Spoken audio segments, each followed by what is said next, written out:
What's going on, guys? Welcome to VOS Red Carpet. My name is Jackson Vunganyi. On this episode of Red Carpet, we have the best songs of 2021. Tiffany Haddish visits her grandfather's village in Eritrea, and a South African artist pays tribute to the late Desmond Tutu. Let's begin with the show. Now, 2021 was a year when movie theaters, festivals, productions sprang back to life after being shut down for over a year due to the COVID-19 pandemic. With African filmmakers producing top quality titles and streaming platforms commissioning movies from Africa, we spoke to Angolan actor Paul Pascal about the growth of African cinema in the digital age. Check it out. It's great because, we've always had good cinematography. Even in late old films, let's put it like that way, from the 60s, from the 50s, we had like Mambeti. We had, for example, last year, I think 2 years ago, when Atlantique came out with Mari Diop, the story about the Senegalese women who lost their lovers through the sea, with this aspiration that there is about, wanting to go somewhere else, coming to Europe to search for a better life. And we have these topics coming back to us often because they state the African reality, and that cinematography is really rich. If you've ever been in Africa, everywhere you go, when you don't have the African experience, it seems like it's a frame, it's a photo, it's a photography, because it's rich, it's grainy, it's colorful.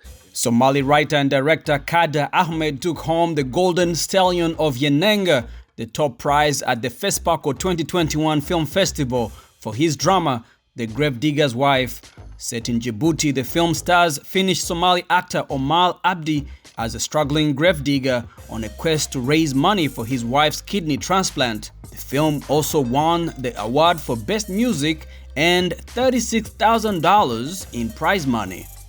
Eyi Mofe, the directorial debut of Nigerian twins Ari and Chuko Esiri, made waves at film festivals around the world for its portrayal of the struggle of two Lagosians, those are people who live in Lagos, by the way, hoping to migrate to Europe. The drama won the top prize at several film festivals, including the Sao Paulo International Film Festival, the Seattle International Film Festival, and the San Francisco International Film Festival. Ivorian filmmaker Philippe Lacote's film Night of the Kings, about a young man who is sent to a prison ruled by prisoners, won 13 awards at film festivals such as the Toronto International Film Festival, the Munich Film Festival, and the Palm Springs International Film Festival. Kauta Ben Hanai's Oscar-nominated feature film is a satire about a Syrian refugee in Lebanon who allows his back to become a canvas for a famous tattoo artist for financial gain. The film won prizes at Venice Film Festival, Prague International Film Festival, and Stockholm Film Festival. It was also nominated for an Academy Award for Best International Feature Film in 2021. Angolan actor Paulo Pascal credits the rise of digital service providers like Netflix, HBO, and others for making African cinema mainstream. We've been very productive. We've been doing films or making films that are in all the platforms that you mentioned, like Mubi, Netflix, Hulu, HBO, from all sorts of content as well, from very different types of linguistics and dialogues. We have from action films to films that talk about the power of griot, or how our culture has been given to us through orality, and also LGBT. For example, there's a lot of LGBT content going on that is becoming mainstream and is giving a better realce of what's happening in the continent at this time. Now, the new year signals the beginning of the Oscars race. Oscar nominees distinguish themselves in categories as film direction, cinematography, and acting. The message of these films is also significant, especially in relation to the times we live in. VOA's Penelope Polu looks at some of those promising contenders. Check it out. never seen you before. You're not Puerto Rican. Steven Spielberg's remake of West Side Story is inspired by the 1957 Broadway musical of the same name. Spielberg says the story about two young star-crossed lovers from ethnically different rival gangs in New York City is as relevant today as it was more than 60 years ago. Divisions between unlike-minded people is as old as time itself. And the divisions between the Sharks and the Jets in 1957, which inspired musical, were profound, but not as divided as we find ourselves today. One of your own kind, stick to your own kind. The film is expected to garner Oscar nominations, says Variety's Film Awards editor Clayton Davis. And we'll find a lot of love also in the acting races because Ariana DeBose, who plays Anita, is playing the same role that Rita Moreno played 60 years ago. And if she wins, which it looks like she has a really good shot of possibly doing, she'll be the second Latina to ever win supporting actress. Psychological thriller Nightmare Alley, directed by Guillermo del Toro, blurs the lines between what is real and what is not. Bradley Cooper plays anti-hero Stanton Carlyle, a drifter on the run who joins a traveling carnival. The star-studded cast includes Cate Blanchett. Del Toro co-wrote the script with his wife Kim Morgan. It reflects the anxiety of these times. It feels that, at least that's what we felt, yes, writing it and doing it.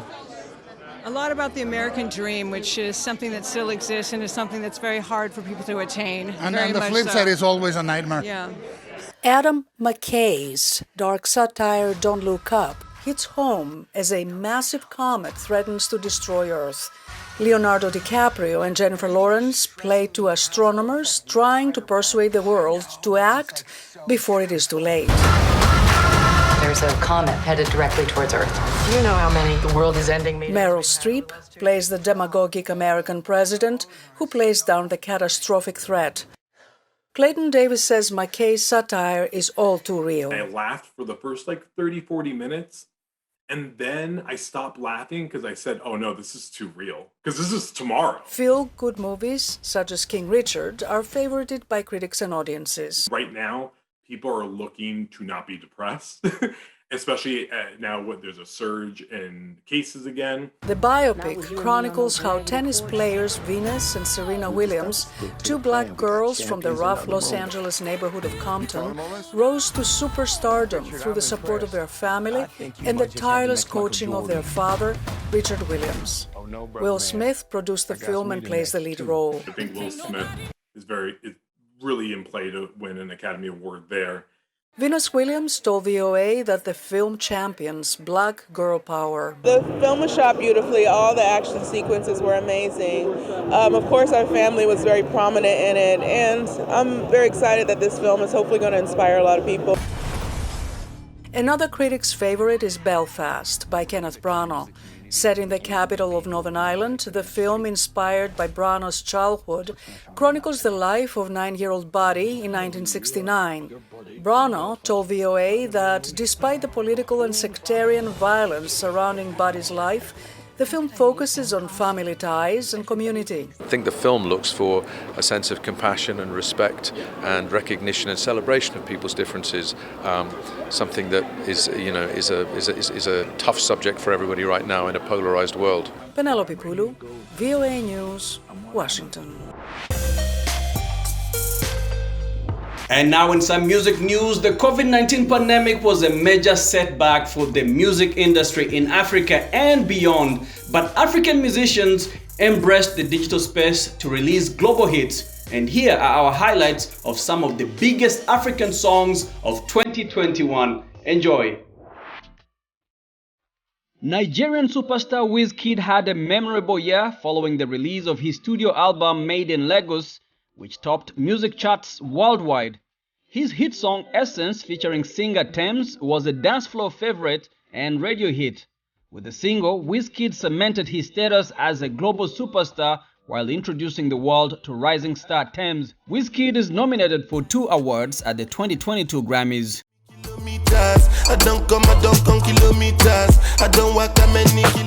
Burna Boy dropped his infectious new single Kilometer following the release of his last album Twice as Tall. The Grammy winner also featured on Justin Bieber's new album Justice. I like a really boy, yes. Hey, what's up everyone? I'm Brandy. Tiwa Savage and Brandy teamed up to create Somebody's Son off of Tiwa's latest album Water and Gari.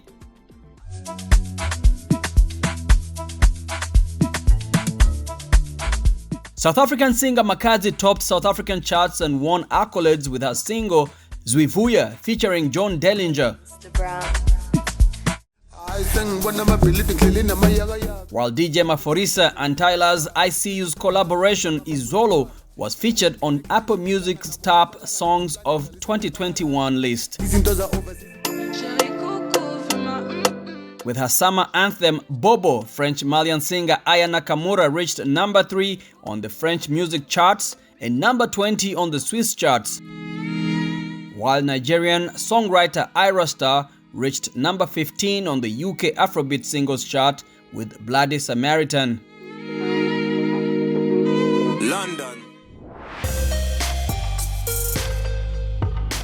Comedian and actress Tiffany Haddish recently visited her grandfather's village in Eritrea, where she met with government officials and experienced some of the country's culture and scenery. Let's check out some of the highlights of the Star's trip chronicled on her Instagram account. Tiffany shared her excitement on Instagram as she traveled to Eritrea, her father's birthplace, for the first time since becoming a naturalized citizen of the country in 2019. In a post she wrote, "I'm so happy to be welcomed by my grandfather's village so warmly. I love my people. #Eritrea." The Hollywood actress documented her holidays in the country, sharing intimate details about her time at a local spa in Asmara. She also posted pictures of herself enjoying beautiful scenery in a post writing, "I feel so full of hope when I look at the motherland. #Eritrea." Haddish also met with Eritrean President Isaias Afwerki during what seemed like a memorable trip for her.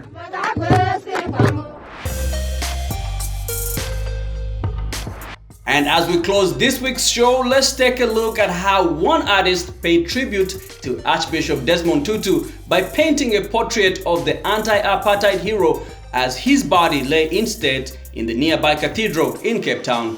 Here is more on the tribute in this story from Reuters. Mourners waited in line outside St. George's Cathedral to pay their last respects to the Nobel Peace Prize winner, Desmond Tutu, widely revered across racial and cultural divides in South Africa for his moral rectitude and principled fight against white minority rule. He died at the age of 90. Artist Labani Sirenge depicted a smiling Tutu on his canvas stretched on a tree. Yeah, I'm paying a tribute to the late Archbishop Tutu with a painting, as I always do. But for me, he played a big role as an African. He united us through when he said, we are Rainbow Nation, meaning everyone that lives in South Africa can stay here free and safe here. A mass funeral service took place with South African President Cyril Ramaphosa delivering the main eulogy. Artist Sirenge expressed emotions over the events. It's so emotional, of course, as I saw the body lying there.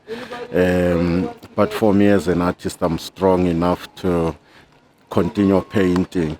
I think also it's going to show us the way as he was the great leadership in South Africa and Africa. Members of Tutu's family comforted each other at the tribute wall where flowers and messages surrounded the area in honor of the anti-apartheid leader.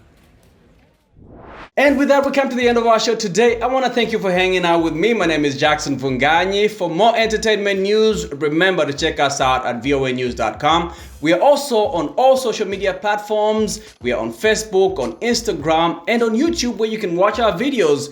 Remember to like and subscribe. Until next time, goodbye everyone.